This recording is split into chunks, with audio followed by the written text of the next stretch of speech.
Hello. Are you trying to move on after the breakdown of your relationship or your marriage? Because if you are, this video is for you. I remember when I was young, there was a very popular record. It got to #1 by Neil Sedaka. It was called "Breaking Up is Hard to Do." And for sure, I think one of the hardest things I've ever done in my life was to end my first marriage and go through a divorce. It is so difficult. The thing is, when a relationship is what you might call a bad relationship, in other words, if you find that your relationship has had abusive aspects to it, if if your partner or your ex-partner was an addict of some kind, an alcoholic, and I know there's different kinds. So I'm not wanting to put everybody under the same umbrella, but living with anybody with addiction is really difficult, and it's almost impossible to have a thriving, healthy, good relationship because it's always skewed towards their living around their addiction. So, if you're in the process of getting out and making a decision, or if you've already made a decision, but you're just finding it difficult because it is difficult. There is no way anybody comes out of a breakup, and I'm talking about of a long-standing committed relationship. Everybody comes out of it in reduced circumstances. But if you find that, time's going on and you're finding it really, really difficult to get over, if you're finding you're still stuck in a should I stay or should I go, and you've been doing that for more than a year or two, you absolutely owe it to yourself to make your mind up and make a decision, because you know what it's like to stay. And it won't get easier. It won't be better next year or the year after or the year after. And if you tell yourself that you're staying for the sake of the children, I can tell you that the children will not thank you for it later on. And in fact, it may be that later on they're saying to you, why didn't you leave? We have all kinds of ways of deluding ourselves. But look, I've done a separate video on denial and how we deny the truth of our situation. So if you've already had the courage, and it's not easy, it's definitely not easy, so I'm not criticizing you. It's not easy to make these decisions, and it takes great courage to make the decision.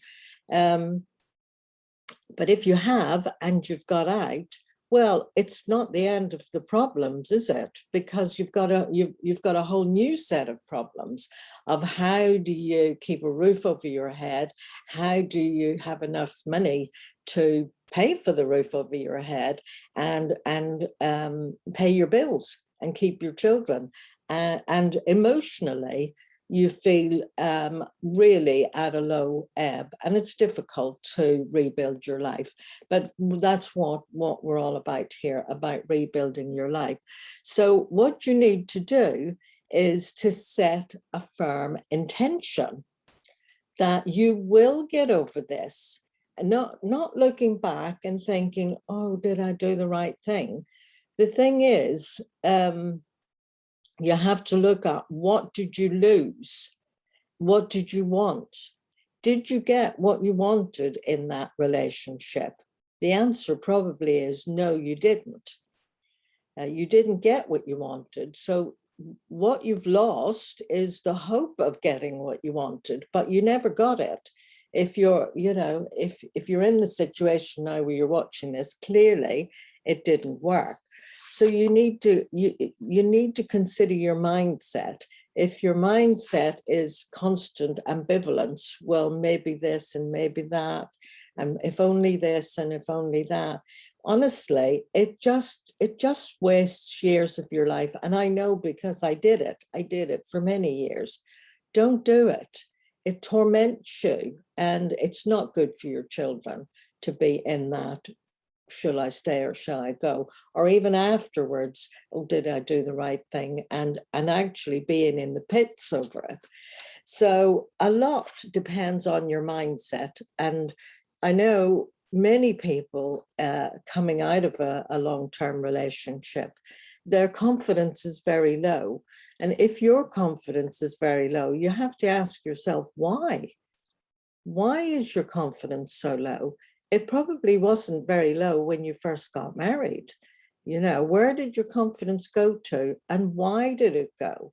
And you need to remember that. So the thing is, you've got to start building it up. You are responsible for you.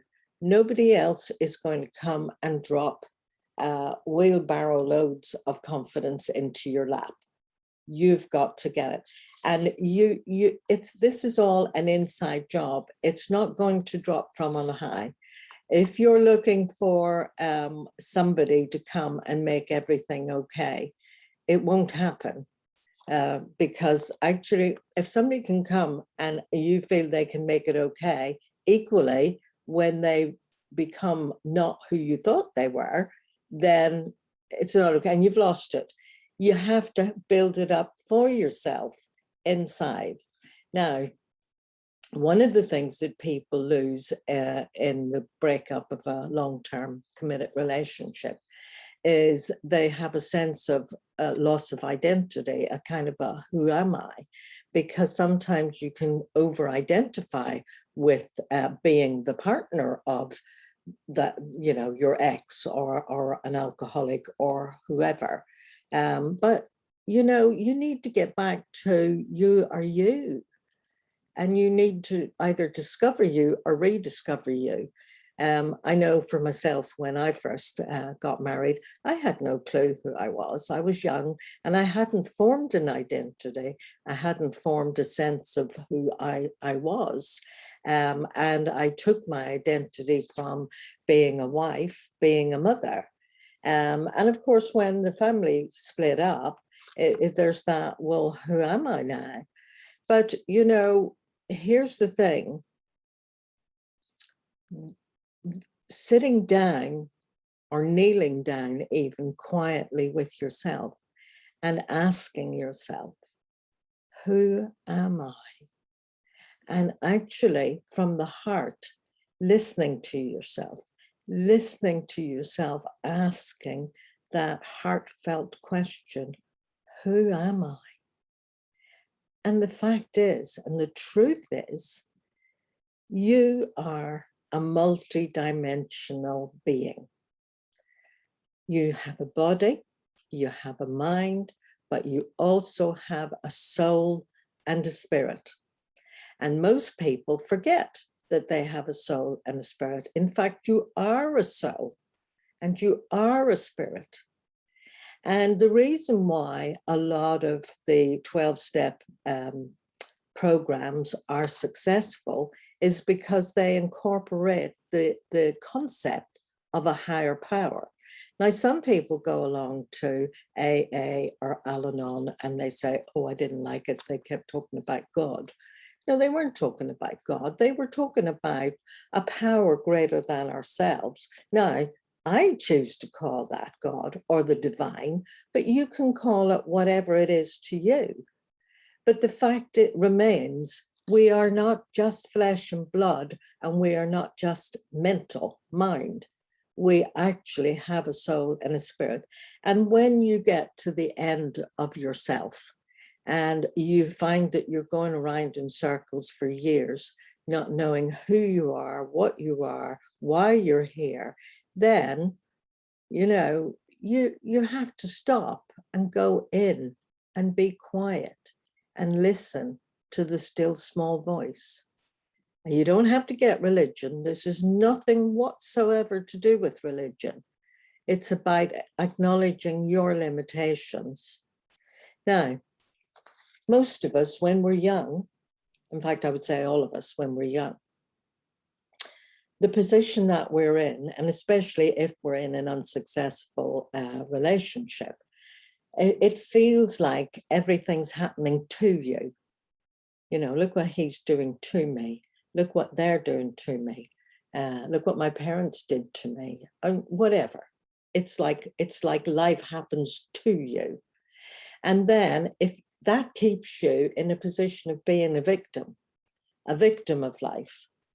So in terms of your personal development, you need to shift from that perspective and that position to understand that we create our own reality. And if you stay in that position of, look what they're doing to me, ain't it awful, and I'm helpless and powerless, and that's what you believe, then yes, you will stay feeling like a victim of life. But if you shift developmentally and you move to a position of life happens by you and you create your own reality, then I mean, I remember when I made that shift and I thought, I cannot and I will not carry on living this dreadful life. I can do better than this. Now, I had no money. I had no place to go. As you can hear, I'm from Belfast. And, you know, in the early 80s and throughout the 80s, though, you know, everywhere was getting blown up and burnt down over there. And I couldn't go back. And I had 3 children and nowhere to go and no money. And I tell you, I got on my knees and I said, help. And, you know, things got worse actually. But inside myself, I knew I was throwing myself on the divine to help me out. And actually, it was the best thing I ever did. And I realized that the grief that I was feeling was for the loss of what I hoped to have and never did have. And I was never going to have it. And I would say to you as well, if you stand back and take a cold, hard look at your marriage that you've either left or you're trying to leave, you know, you have to look at, well, what are you actually losing? And you need to take a stand for yourself and move to a position of creating your own life. And miracles do happen. Like I say, it doesn't fall into your lap. It's not easy, but you do have to open your mind, open your heart, open your will, and move out of a fixed mindset that, oh, well, this is the way it is. It's the way it's always been, and it's the way it's always going to be. No, it isn't. You know, when Nelson Mandela spent 27 years in prison, did he ever dream that he was going to finish up after he got out? Probably his biggest hope was to just get out, but he finished up being the president of his country. Those are the kind of things that can happen when people step into their personal power, stop being a victim of circumstance, and decide, I can do this, I will do this, and I'm setting an intention to do it. And, you know, follow some of the videos here that will give you a step-by-step guide on how to go about setting yourself free to become who you are. And, you know, I've just got a little list of things that I wrote out here just to remind you of. You were never not enough. You've always been enough. You need to embody your enoughness. You've always been okay. Just because you've thought you weren't okay, just because somebody told you you weren't okay, just because you felt like you weren't okay, it's not true. You've always been okay. Now, it doesn't mean that you're perfect and you've got nothing to sort out, but you need to get yourself back. And really, if you're at the end of yourself, connect to your higher power. Connect into the soul that you are, who has come into time and space in this body your body to be a spark of the divine in this world, because all that difficult life that I had was actually an apprenticeship for what I'm doing now, talking to you. It's how I know how you're feeling. What Nelson Mandela went through was an apprenticeship for him to lead a country. We need to be leading ourselves. You have to learn how to lead yourself in your own life and lead yourself out of difficulty.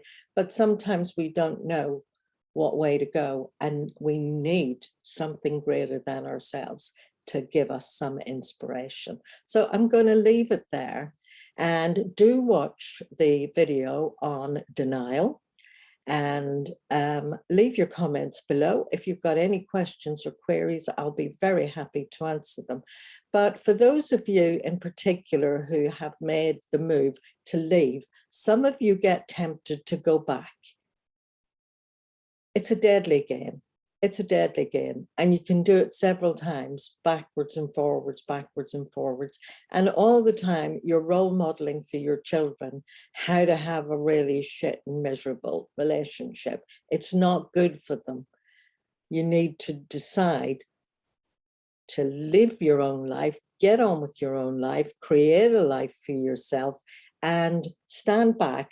Goethe said that